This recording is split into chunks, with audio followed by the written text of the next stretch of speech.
5 to 7 grains of salt, 0.2 milligrams. That's how much fentanyl it takes to kill somebody. So, Mr. Speaker, it's no surprise that Canadians would be shocked when somebody who had 24 grams of fentanyl, enough to kill thousands of people, was sentenced to house arrest.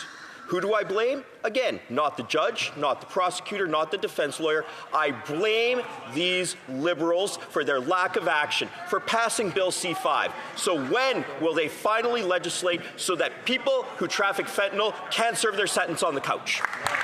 The Honourable Minister of Justice.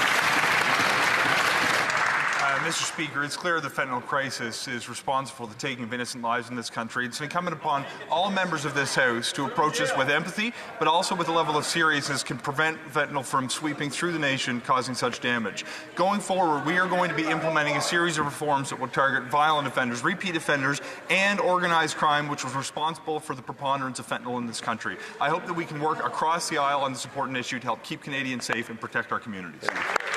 Member for Kamloops, Thompson-Nicolau.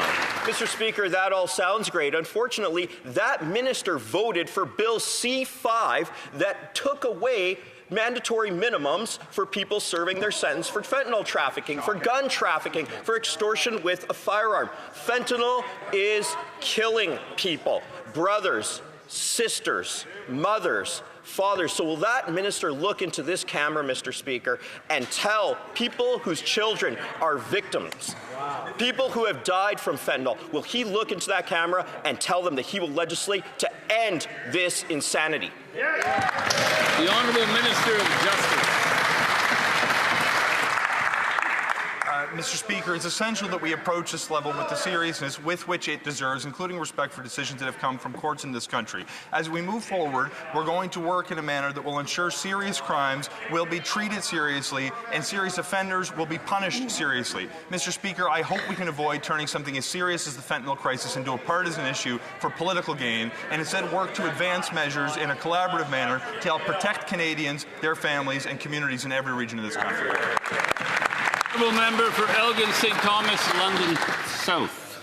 A worker at a so-called safe injection site in Toronto helped someone literally try to get away with murder. Her sentence was a house arrest sentence with educational programming and daily trips to the gym. Par for the course from these lawless Liberals who care more about criminals than victims and think bail should be as easy to get as free drugs. So when will these Liberals stop ignoring pleas from Canadians to fix the justice system and clean up the streets? The Honourable Minister of Justice. Mr. Speaker, it is beyond reprehensible that a member of this House would accuse another member of caring more about criminals than Canadians. We should be able to work together to certainly punish wrongdoers, but also give law enforcement the tools that they need to keep their community safe. We have been giving tools to law enforcement so we don't only punish wrongdoers after a crime has been committed, but we prevent it in the first instance. I want to thank the law enforcement officials who've been in the news recently for the various busts that they've been responsible for bringing people to justice. I hope we can work together across partisan lines to advance important reforms to the criminal justice system later this year that will help further protect our communities. Honourable Member for Elgin St Thomas, London South. If the minister doesn't want to be criticized for caring more about criminals than victims, he should look at his own government's record. Mr. Speaker, the Liberals adjourned the Justice Committee meeting yesterday after 16 minutes to start their summer vacation without tabling or discussing a single motion or bill related to justice. Violent crime is up 50%. Opioid overdose is up 200%. Health officials in my riding are warning about carfentanil on the streets of Elgin County. People are dying and those are responsible are walking free. When will these Liberals table a crime bill and focus on that instead of their summer break? The Honourable Minister of Justice. Mr. Speaker, I don't know if the member's eyes betray him, but we are here and ready to work to advance reforms to protect our community. Yesterday, at the Justice Committee, though the accusation is there was an attempt to get home early for summer, what actually happened was a Conservative member was seeking to advance reforms that would have made it easier for people who've been charged with intimate partner violence to get out on bail. I think that is a bad idea, Mr. Speaker, and I'm willing to stay here and work to protect the victims of intimate partner violence and to advance reforms that will punish wrongdoers. Once again, it is not about caring more about criminals than Canadians, but it seems that member cares more about his social media clicks than he does about advancing. The Honourable Member for Markham Unionville. Mr. Speaker, extortion is up 357%. The Trudeau Liberals voted down our common-sense conservative bill that enforces a 3-year mandatory minimum penalty for extortion and restores a 4-year minimum penalty for extortion involving a non-restricted firearm. Why? Because it was repealed by the Liberals in their Bill C-5. Mr. Speaker, will the Prime Minister finally adopt the Conservative plan to crack down on violent extortion? Minister of Public Safety.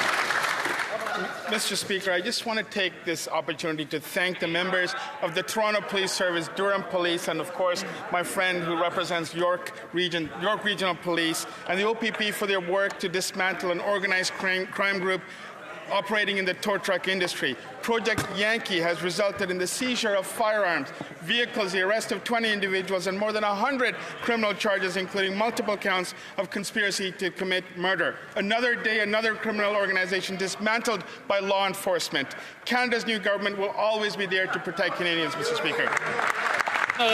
The Honourable Member for Bellechasse-les-Etchemins-Lévis. 10 feminicides since the beginning of the year in Quebec. 5 in 5 weeks, Mr. Speaker. Yesterday, a woman was killed in Vaudreuil-Dorion. She was in a situation where there was a toxic relationship, a violent relationship. The system abandoned her like so many others before her. When will the Prime Minister fix the errors of his predecessor, Mr. Trudeau, who contributed to leaving these women without protection? The Honourable Secretary of State for Combating Crime. Mr. Speaker, every Canadian should feel safe in their community, especially in their home.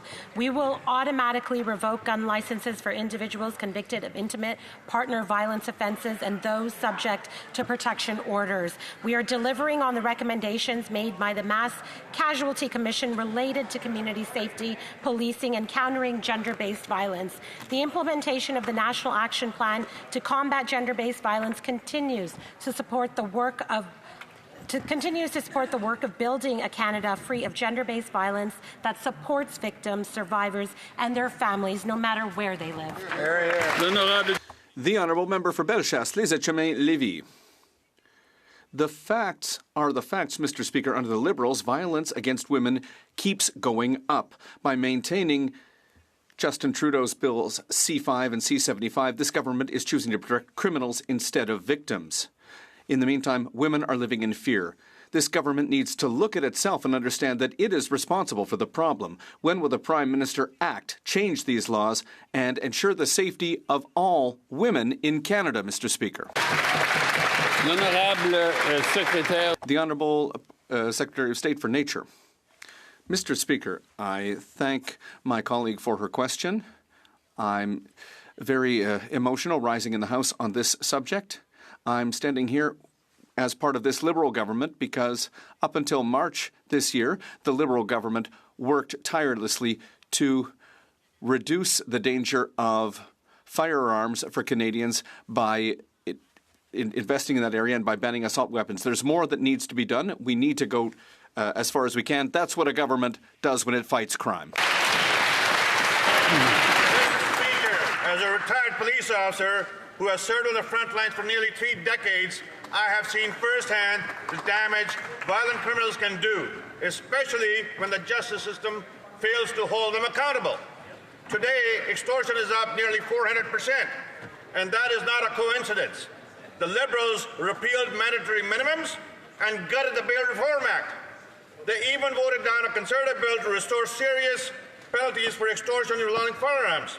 My former colleagues are working the front lines begging for help. Will the Prime Minister finally listen and adopt the Conservative plan to crack down on violence? The Honourable Minister of Justice. Mr. Speaker, first let me acknowledge and thank my honourable colleague for his years of service to promote public safety in this country. I will say, however, Mr. Speaker, that we are working alongside police forces and federations representing frontline members to understand the needs of frontline officers to ensure they have the resources to help communities keep communities safe. In addition, we are moving forward with a series of reforms that are going to strengthen sentencing regimes for violent repeat offenders, as well as addressing needs of the bail system, particularly targeting home invasions, human trafficking, auto theft, and other offences related to organized crime. Mr. Speaker, I'm happy to work with that honourable member and benefit from his experience as we advance these important reforms.